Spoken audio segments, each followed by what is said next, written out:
Okay, in this week's lesson, we're going to talk about how we can work with categorical data.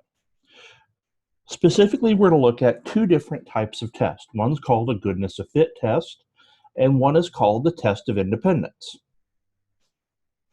Both of them deal with something called the chi-squared distribution. The chi-squared distribution is a distribution that is skewed. This is a picture of it. It's skewed. It always has positive values. And what we're going to be interested in is going to be area in the right tail. When we're working with a chi-squared distribution, we will always have a right-tailed test. So unlike what we did with means and proportions, we will never have left-tailed or two-tailed test when we're talking about the chi-squared. We'll always only have a right-tailed test. That'll simplify some of our outcomes and make the process of determining whether or not we're going to reject or fail to reject a null hypothesis a little bit easier.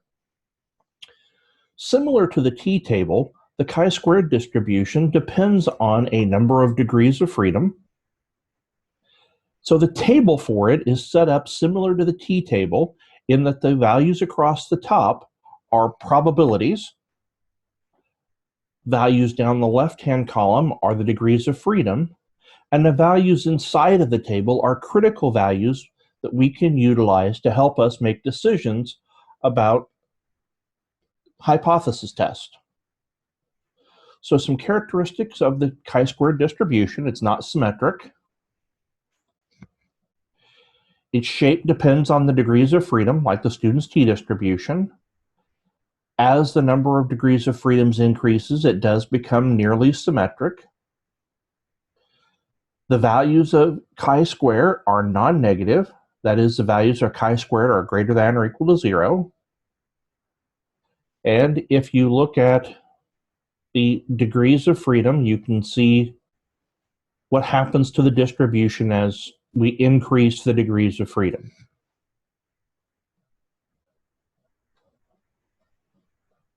One thing that's not listed on here is that it turns out that the chi-squared distribution with 1 degree of freedom is really just the square of the normal distribution.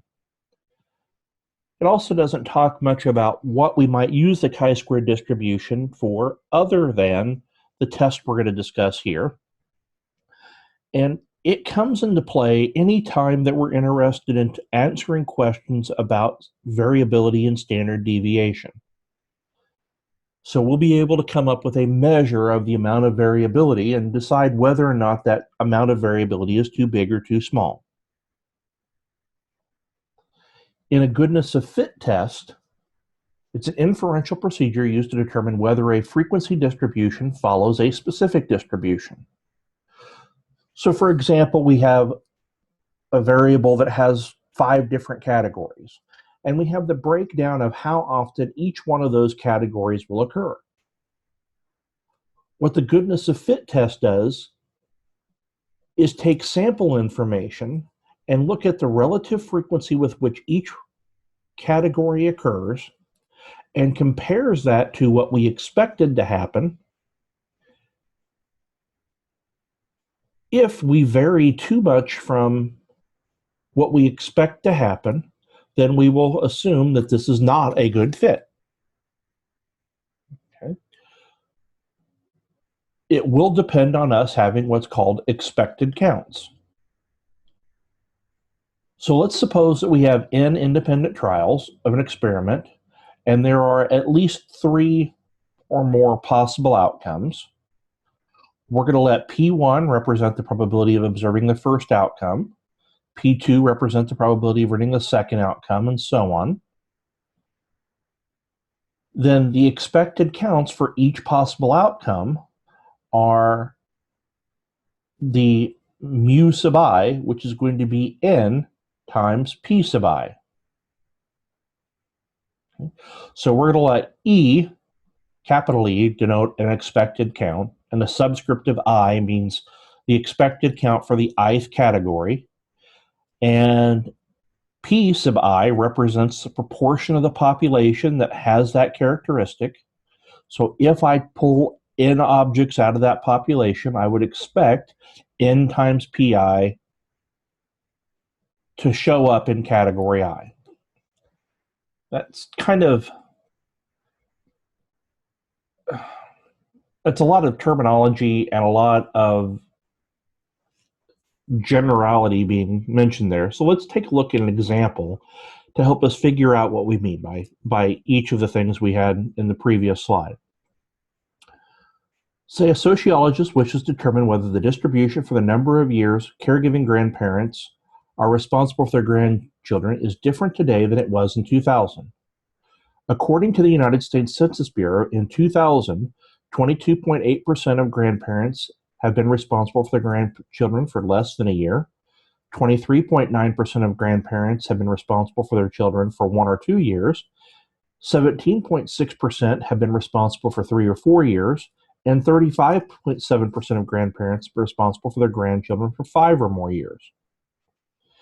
If the sociologist randomly selects 1,000 caregiving grandparents, let's compute the expected number within each category, assuming the distribution is not changed. Well, note that in the first category, being responsible for children under a year,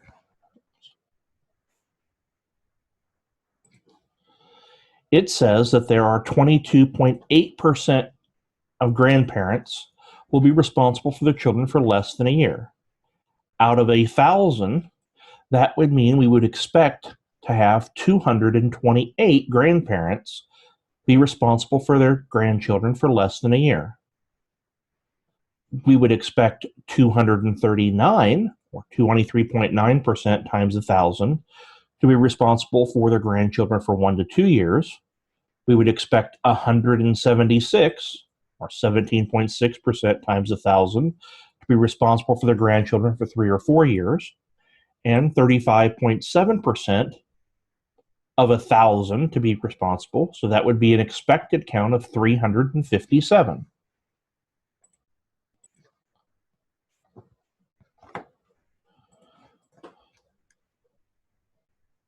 So we have our 4 categories. We have the probabilities of each of those happening. We take each of those probabilities times the number of trials to get the number we would expect to see out of that 1,000 in each one of those trials, which are the 228, the 239, the 176, and the 357 that we talked about.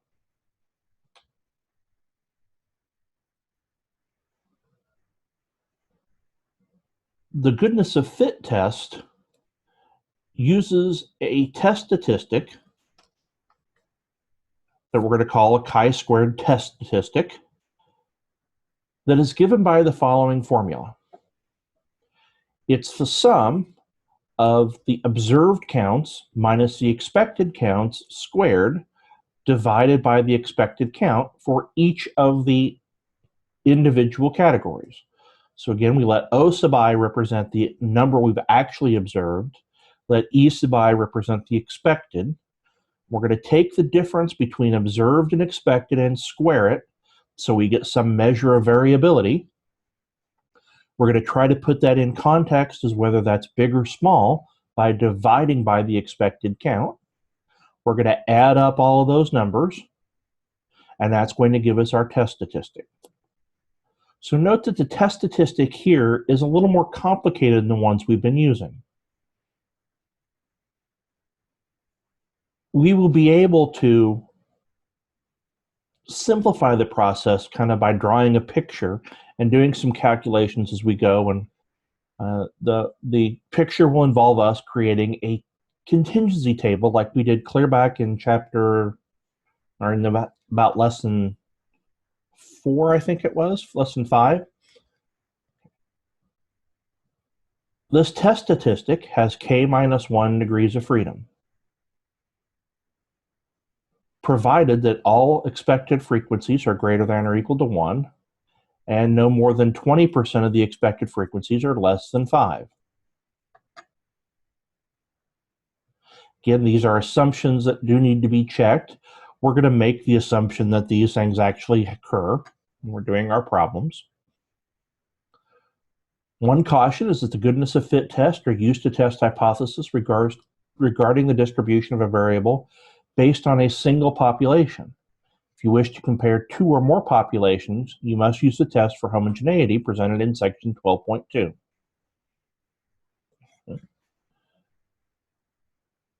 So let's kind of summarize the process. We're again doing a test of hypothesis. It has 5 possible steps. 1, we have to determine a null and alternative hypothesis. 2, we set a confidence or a significance level alpha. 3, we calculate a test statistic. 4, we come up with a way of comparing that test statistic, either by finding a critical value or a p-value. We then draw a conclusion.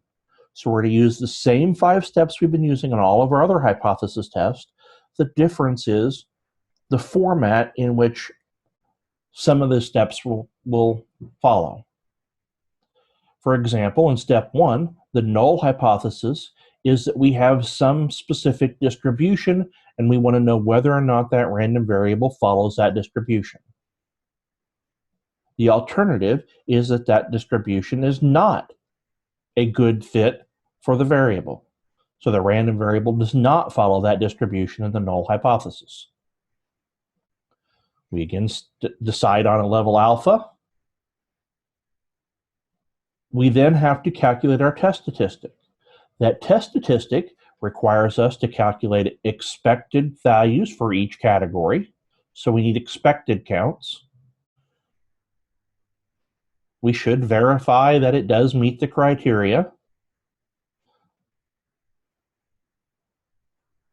One option, if it doesn't meet the criteria, is to try to combine 2 of the low frequency categories into a single category to get it to happen.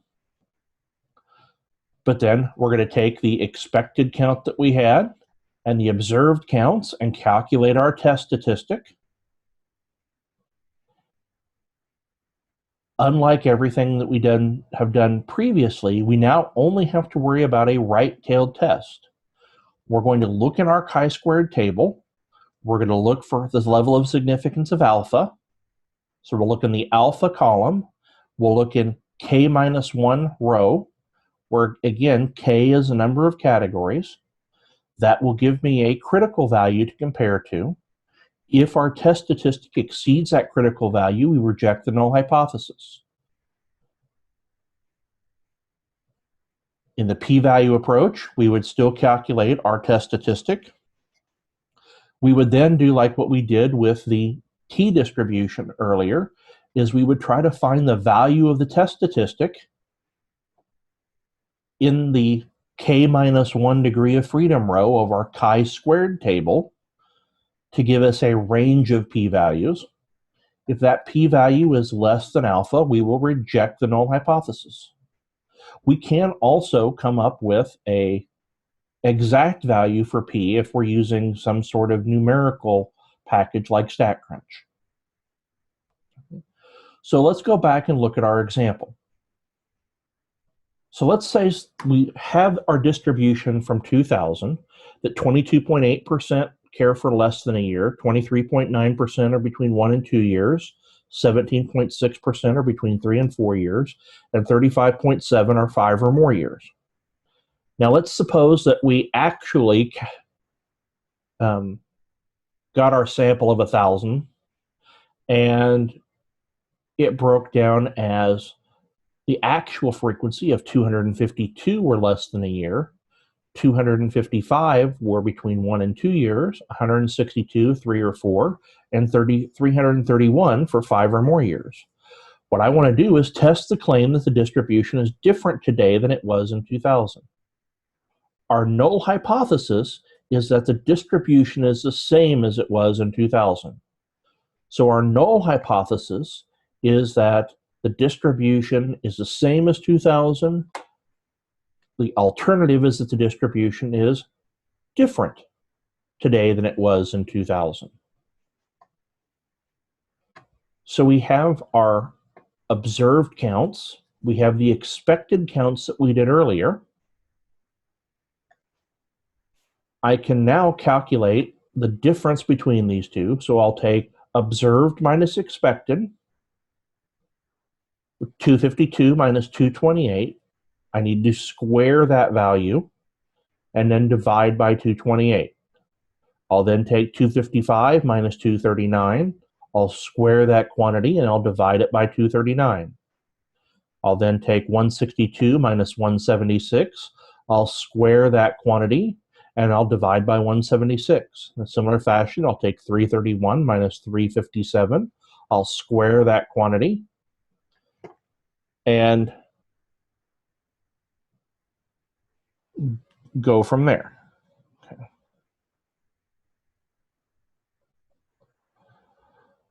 So let's see.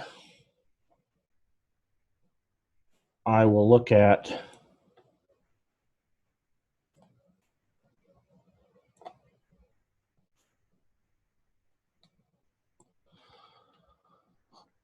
this will be observed minus expected. So this would be 14, excuse me, 24.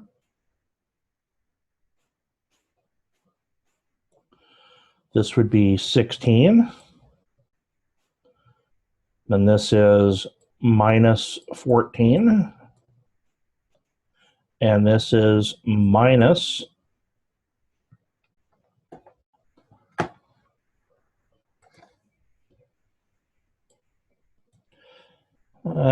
26. Note that overall, the difference between observed and expected will sum up to be 0. Okay. So now I want to take those and square them and divide by E. So this is going to be 24 squared divided by 228. And again, I apologize for the sloppiness of reading this, but I'm trying to draw with a mouse and it's not working so well. So this would be 16 squared divided by 239. And this would be minus 14 squared divided by 176. And this is minus 26 squared over 357. And what I would do is encourage you to create a table like this. Okay. The next slide shows the calculation that we had.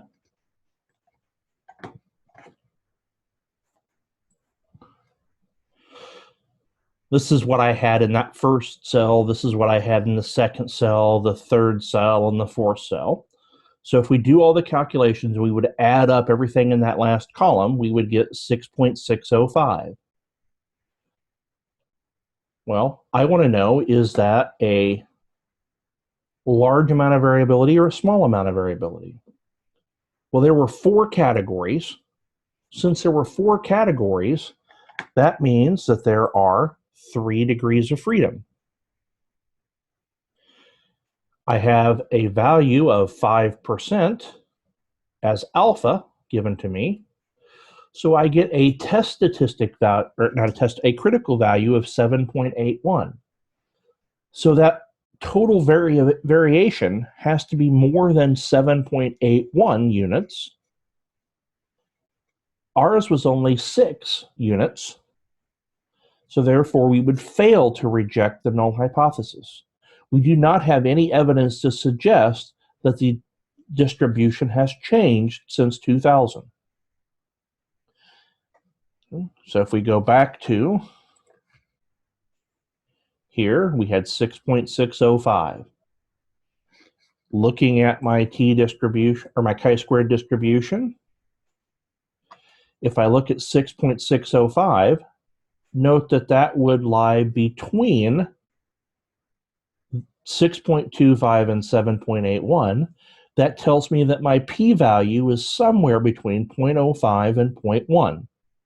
Again, because the p-value is greater than 0.05, we would reject the null hypothesis.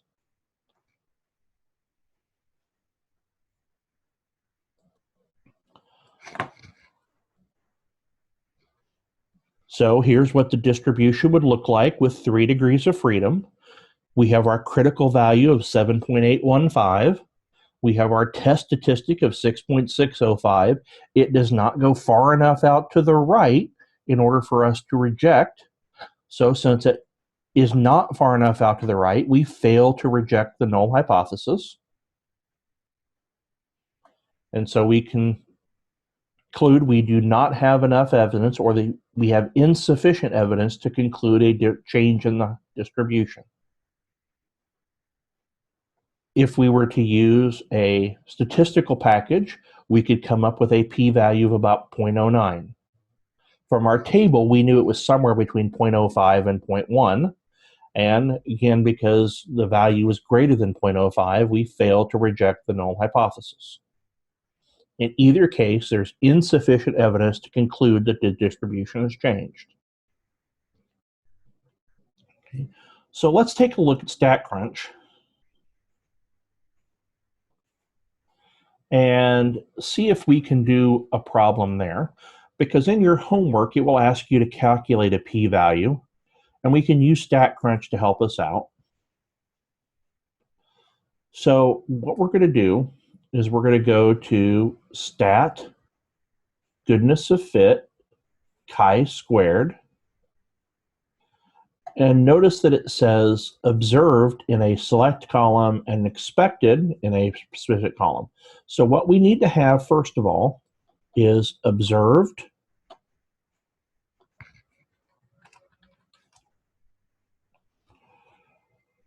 and expected.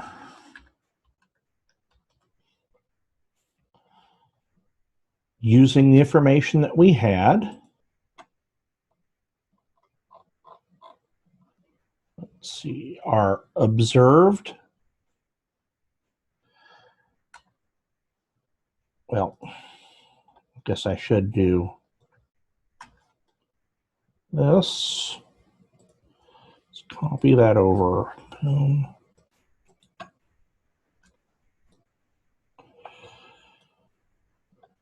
Oh, it's not going to let me copy, apparently. So we have 252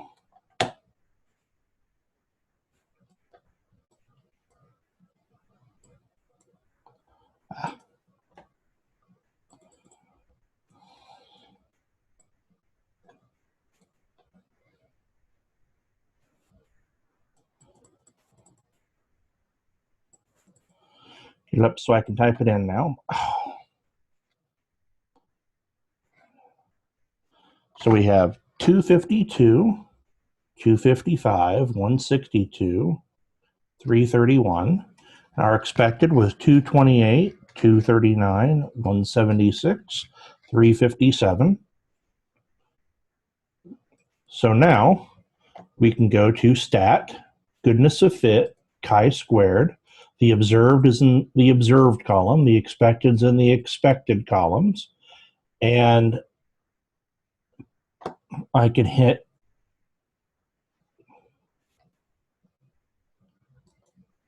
let's do residuals and standardize residuals and see what happens.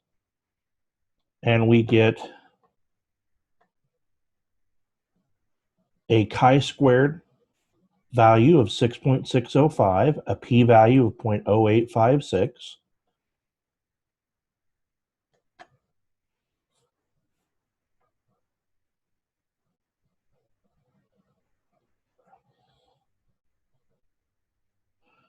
We can see that, that the residual column is the residuals, or is the difference between observed and expected. So this residual column is the difference. So we could square that and divide by the expected to come up with 1. But this is calculating it for me. I don't have to go through the whole process by hand. You will be expected on the exam to be able to calculate this by hand. I probably am not going to give you an entire table like this on the exam. I may have you calculate a specific expected value. I may have you calculate a specific part of the chi-squared statistic of taking observed minus expected squared over expected. I could give you something where I have you look up the critical point or find a p-value given some test statistic as well. On your homework, I encourage you to use StatCrunch to help you set up the table. In lab, you will have to create a table to hand calculate the chi-squared goodness of fit statistic. That concludes our discussion of chi-squared goodness of fit.